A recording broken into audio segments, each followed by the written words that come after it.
First thing I heard was the vehicle in front of us going sideways. A hard crack. Then the road tilting. And then I was on my back in the gravel and couldn't feel my left leg. There were 7 of us stranded on that stretch of Route Cavar 9 when the convoy collapsed. 2 vehicles disabled, 1 burning at the rear. The road ahead blocked by a downed overpass section that hadn't been on any of our maps. We had roughly 40 minutes before the next patrol window. Closed, and whatever was dug in along the eastern ridge decided to come down and confirm its work. 7 men, 2 of them already hit, 1 radio still functional, and no extraction window until morning. That was the situation when she appeared at the edge of the drainage ditch. I didn't know who she was. None of us did. She was moving low along the south embankment. No announcement, no hoil, just a figure in full kit, plate carrier rigged tight, moving the way people move when they've done it 100 times in place exactly this bad. She reached the lead vehicle, checked the axle in about 3 seconds, dismissed it, and turned to the man on comms. 7 ambulatory, she said. 5, he told her. 2 litter. She nodded once. Route along the canal bed. I walked it 40 minutes ago. It'll hold. That was when Captain Drace crouched behind the second vehicle with a pressure bandage on his forearm, and an expression I'd seen him use exactly once before. The day of Private had suggested an alternate route he hadn't considered, said, "Who authorized you to walk our extraction corridor?" She looked at him, not with anger, not with anything you could name easily. "Fieldstone," she said. "Extraction support attached to 2nd Battalion. The authorization is in your packet." Drace's jaw set. He'd seen the packet. I'd been standing next to him when he'd flipped through it at the staging area that morning, paused on her name, and said, loud enough for 3 of us to hear, that he didn't know why they kept sending stretcher bearers with radios on combat routes. He hadn't read the rest of the attachment. I know because he handed the packet to his adjutant without finishing it, and I watched him do it. "I know what you are," he said. "Stay with the casualties, I'll coordinate egress." She didn't argue. She turned back to the canal embankment, and she started working. I want to be precise about what I mean when I say she worked, because the word doesn't carry enough weight by itself. Within 6 minutes, she had the 2 litter child, Renko, and the driver, Fowles, had a broken femur and couldn't put weight on anything, stabilized, packaged, and moving on field expedient carries rigged from vehicle webbing and 2 of our own pack frames. She did it without asking anyone to stop what they were doing.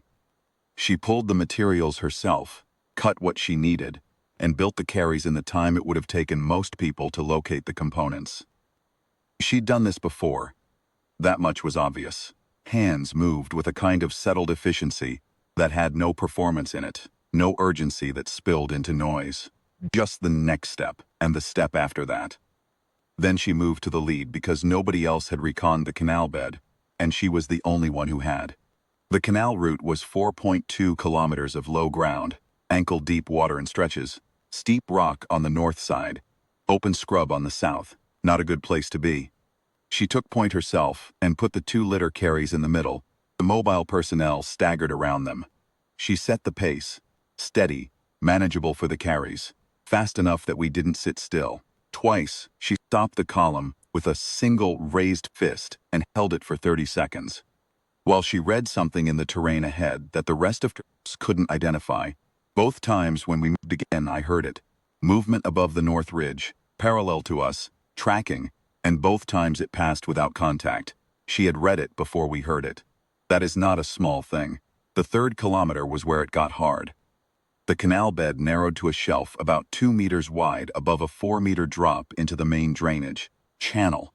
The shelf was loose shale, the kind that skids and collapses if you rush it, and Fowles's carry was close to 200 pounds between the man and the frame. I was one of the 4 on that carry. My left leg had been wrapped at the vehicle and was functional, barely. The shelf was going to require weight distribution we didn't have to spare. She looked at the shelf for about 5 seconds. Then she rigged a secondary line from her own harness to the carry frame, anchor at her waist, the line running back and to the outside, and she walked the carry across the shelf with her body as the counterweight on the drop side. If the frame had gone over the edge, she would have gone with it. She did not explain this to anyone. She just positioned herself and said, "When you are." We crossed in 11 minutes. All 7 of us. I remember counting afterward. I don't know why. It felt important to confirm it out loud in my own head. 7. Everyone who had been en route Cavar 9 when the convoy went down. The last kilometer was open ground and she pushed the pace. Not reckless. Hard. Because the extraction window at Fob Carrick was closing and she had clearly done the math on how much time we had left. When the outer wire came into view, she keyed her radio once. Fieldstone actual to Carrick Gate. 7 personnel inbound. 2 litter. Request medical meet at the wire. The response was immediate. I heard the acknowledgement come back, and then I heard something else in the gate officer's voice. A quality I didn't understand until later. A tightness that wasn't alarm. Recognition, think. Or something adjacent to it. Captain Drace was at the wire when we came through. I don't know what I expected from him. Something terse, maybe. A debrief question. Acknowledgement directed at the group. He was that kind of officer, precise, economical. Not given to anything that likes ceremony. He was standing meters inside the wire when she brought the last litter through the gate. She handed the carry-off to the medical team, counted heads one more time.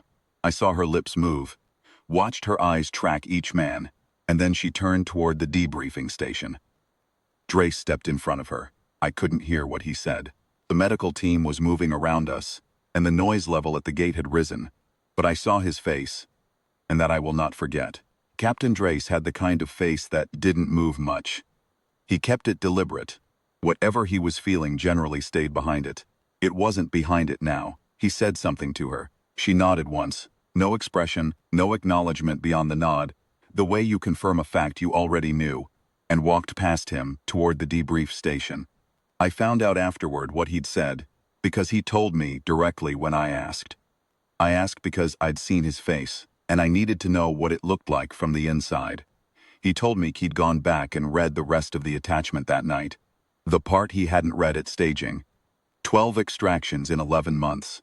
A mountain crossing in adverse weather that the battalion commander's after-action report described as not survivable. School of record performance in low-visibility casualty movement that had been reviewed twice for accuracy because the evaluators didn't believe times. A call sign that the senior NCO at 2nd Battalion had apparently stopped saying out loud because it had become a kind of shorthand. Something you invoked when you meant the best version of this that you will see in your lifetime. He told me he'd walked to the wire to say something to her. He wasn't sure what. He was working it out as he went. But when she came through the gate with all 7 of us behind her, he stopped working it out. He told me he just stood there while the math added up. What he'd said at staging, what she had said in response, which was nothing, and what had happened in the 4.2 kilometers between Route Cavar 9 and the wire at Fob Carrick, while he sat behind a vehicle with a pressure bandage on his forearm. What he'd said to her when he stepped in front of her at the gate was, I read the rest of the packet. That was all. She nodded and walked past him. He said it was the most accurate thing he could think of. An acknowledgement, not an apology, though he said it felt like both. I understood what he meant. Some things can't be made even. You can only name them clearly, in front of the person they concern, and let the naming stand. I still have the carry handle I cut from the vehicle webbing that night. It's on a shelf in my garage, next to a photograph of Renko at his daughter's wedding. Renko came off the litter at Fob Carrick with a repaired femoral artery and, 12 months later, danced at that reception on 2 working legs. I don't keep the handle to remind myself of what I learned. I keep it because some things were simply done, and done right, and the object is how I hold that fact in my hands when I need to. She didn't bring 7 men home because the route was kind to her.